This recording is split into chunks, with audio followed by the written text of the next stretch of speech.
Hey, what's going on, guys? It's Lance and Lauren here. We are live with you for episode 25 of Elevated with Lance and Lauren.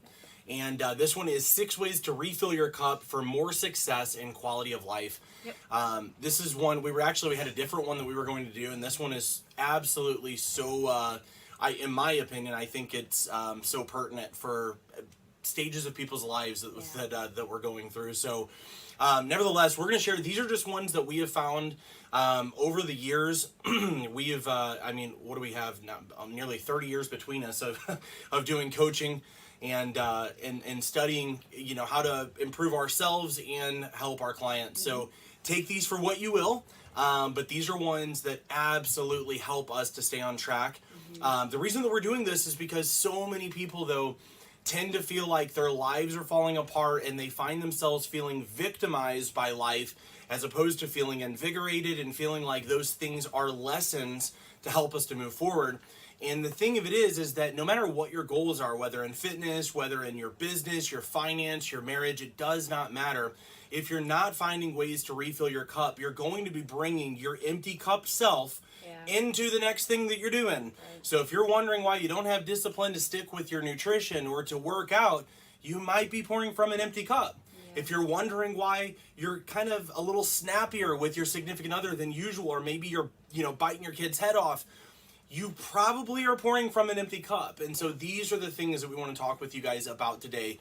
And we practice these. These are highly important. These are not ones like, try this. These are ones that we do consistently. And we have to. It's not just like, these are our habits. We make them habits because when we pour from empty cups, we suck to be around, and we suck at all of our goals and all the things. So yep, and you're not going to be able to serve your family, your marriage, your career path. You're not going to be able to serve to the highest capacity if you continue to try and keep pouring from a cup that has no water in it. Absolutely.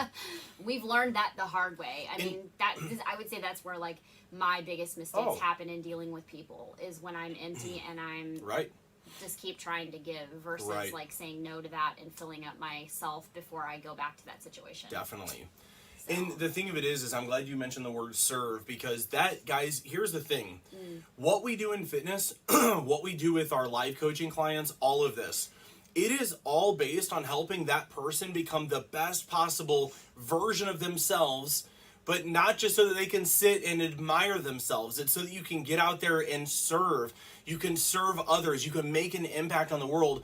So many people, I'll just leave it at that. So many people, gurus and all this, and public figures, people on TV, love to tell you to give to an organization or to do these things that they don't practice. They don't do them. They don't represent them. They're hypocrites.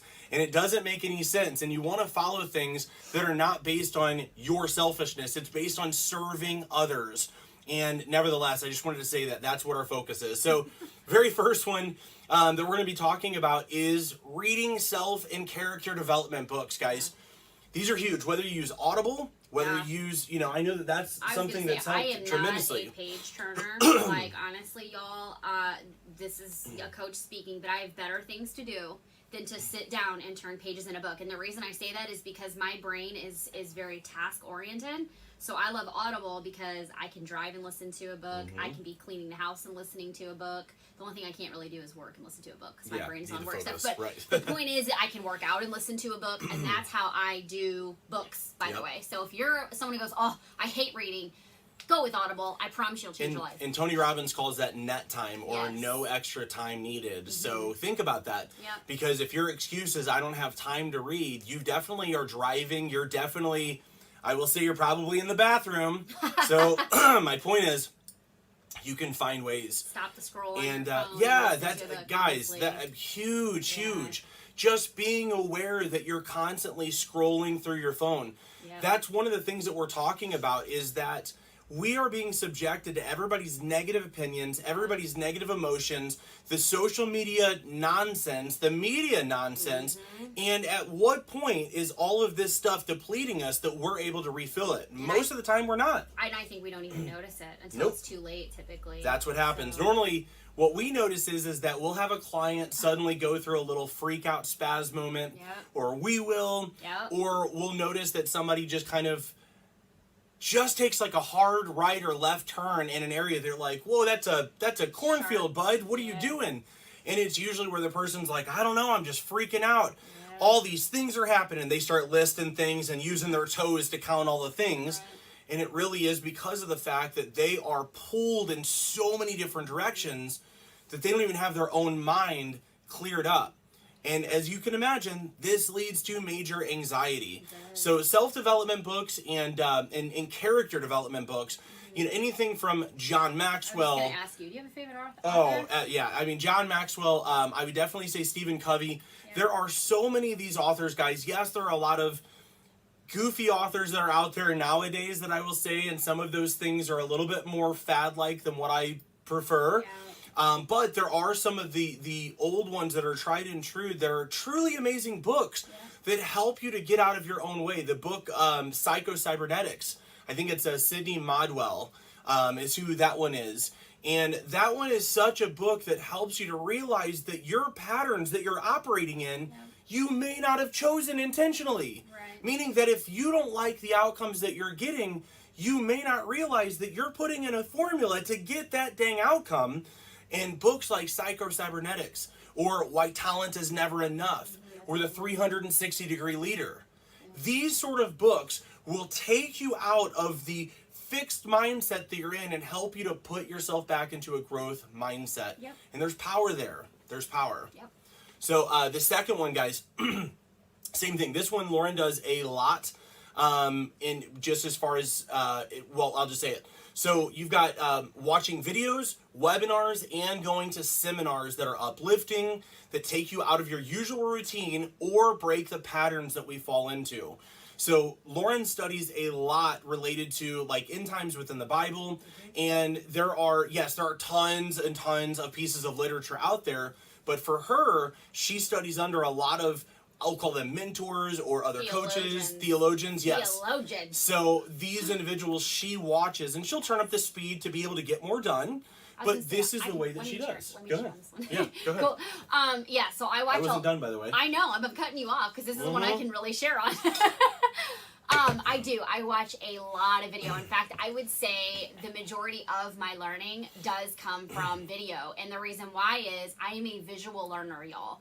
So this is another reason why I like Audible, because Audible speaks to me, like hearing that, and it allows my imagination to be creative, which gives me that visual stimulation that I need to be able to learn things and pick up things. One of the reasons I really love video, especially on topics like, well, obviously I study a lot with biblical prophecy and the end times and all of that stuff, is because most of these people, when they create these videos, they have illustrations for you, they have charts and all these different things that provide that visual stimulation for you to retain the knowledge.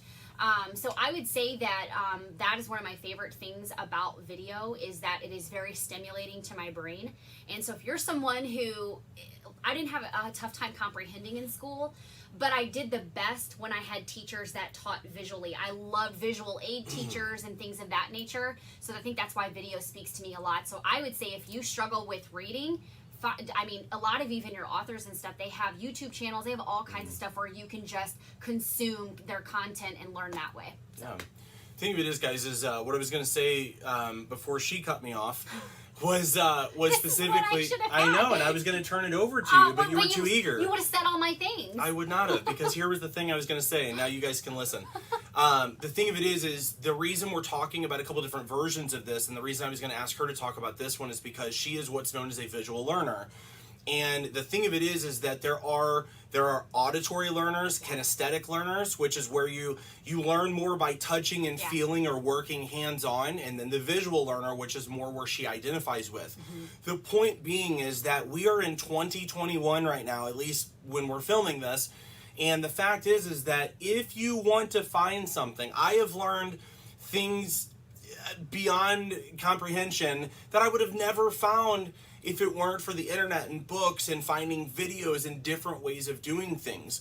So my hobbies are expansive, far and wide, and the things that I have learned to do are simply because I have a curiosity and I go seek that thing out, knowing that if I seek it out, I'm going to find some variation that fits the way that my brain works. Right. So don't let it be an excuse that you don't like to read, or you don't have time, or whatever, to not refill your cup, because again, what you don't know can and will hurt you. The fact is that, again, I'll quote the Bible saying that my people perish for lack of knowledge.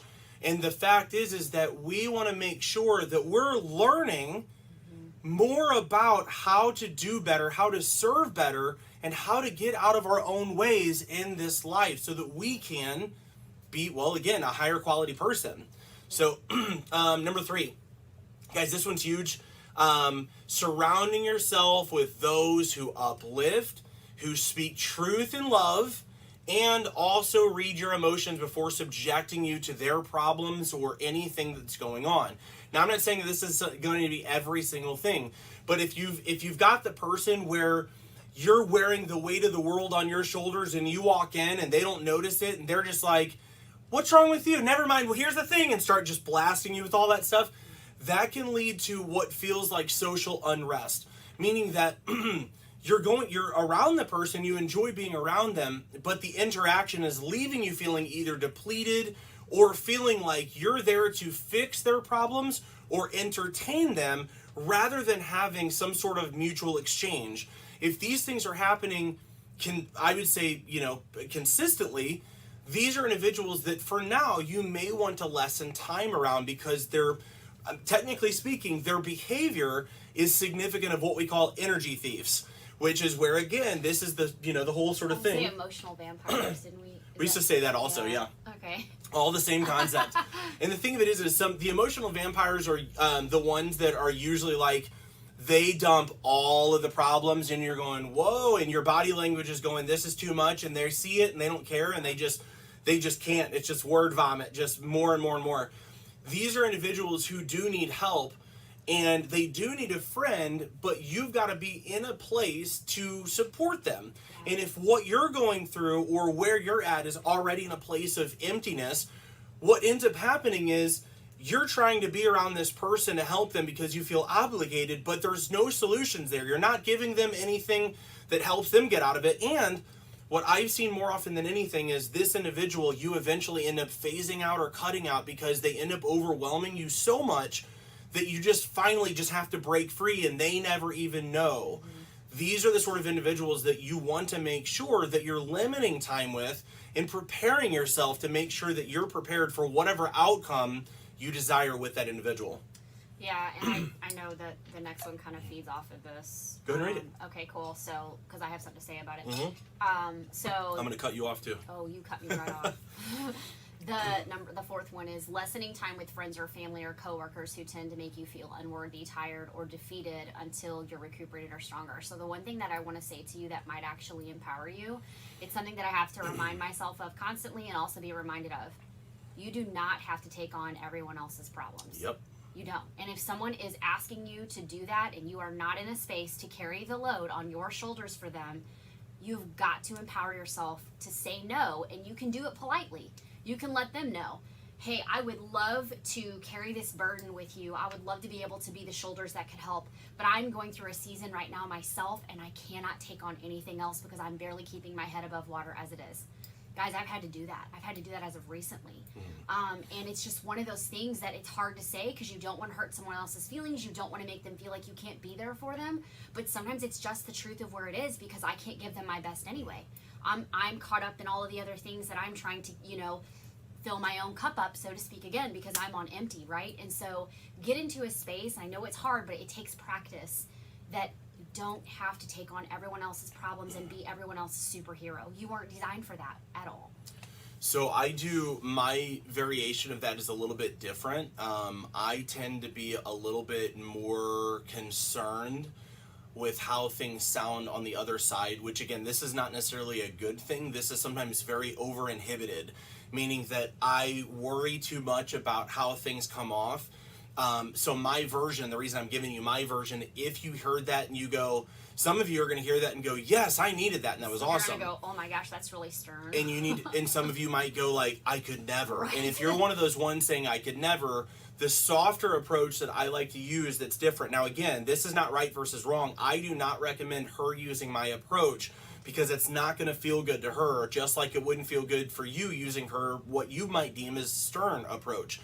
The very first thing I want to mention with this is that there are two books that I highly recommend. Number one is called Boundaries by Henry Cloud. Ugh. The second one is called Setting Boundaries with Difficult People. Yep. Both of them I've read and they are amazing. Yes. And a lot of these things I really have learned through some of those books and other teachings such as the book like Emotional Intelligence on how to communicate my feelings without letting somebody else feel hurt by what I'm going through.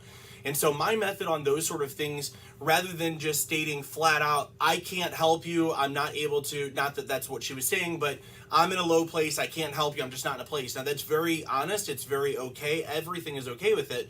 For me, because I come from a coaching position, I feel like I need to give them help with what I'm doing. So it would be like, hey, I recognize what you're going through, and as much as I would love to help, I'm not equipped to do so based on some of the things I'm currently going through also. And I'm going through some of those similar things, and then I let them know. What I don't want to do is to try and help you whenever I'm kind of in a pit myself. Here's what I'm doing. Here's a book I'm reading. Yeah. Here's a counselor that I went to, or here's this thing. Basically acknowledging them. It's not like, I can't help you, so I'm not going to help you. It's, I legitimately don't want to offer advice in this position that I'm in because it probably wouldn't be very helpful for you. Those sort of things are kind of the approach that I usually go with that too. Well, and I didn't specify that, but when I do kind of have to put that boundary down that I'm not in a space to be the shoulders, I do always typically remember to give that, but I didn't think to specify. Well, no, of that, course, it's going to be different. My point is that even if you're going to make a recommendation, I'm going to soften things in a way that feels right to me. If you were doing that, somebody would be like, is Lance speaking for you? What's going on? Do you need to type help? It just use what's good for you. Right. If you're a type A personality, you're more of the type that you're just about getting things done. You trying my way is going to probably sound like somebody put, there's an alien within you. It's not you. So don't do that. Be you. You use your character. All right, guys, we'll jump on to the next ones here. Number 5, spending time alone to reflect and grow without always needing input from others. This one is huge, guys, and it helps you to really get to know your own thoughts and what's going on within. It's not always comfortable, but it's so highly worthwhile. The main thing is that, again, I know so many extroverts who do not take the time to reflect upon themselves because they're never giving themselves a chance to be alone. Now, I'm a very immense introvert, so of course I am alone more often than the average, and I enjoy that. But what I can learn from an extrovert is to force myself at times to be out whenever I don't want to be out, because sometimes my natural inclination is to just avoid that, just like the extrovert may avoid being alone. But when you are alone, it does allow you to really ask yourself the tough questions and to give yourself answers that can only happen when you really do take the time to reflect. Meaning that if you're dissatisfied with something, a lot of times I've worked with people and we're kind of working through a few things, and once they slow down, they realize, oh my gosh, I guess I've been dissatisfied with this thing for years and I've just been putting it off. Well, it's not just putting it off, it's that you've really numbed or desensitized yourself from seeing it because you're not giving yourself the freedom and the one-on-one time to actually experience what you may be going through.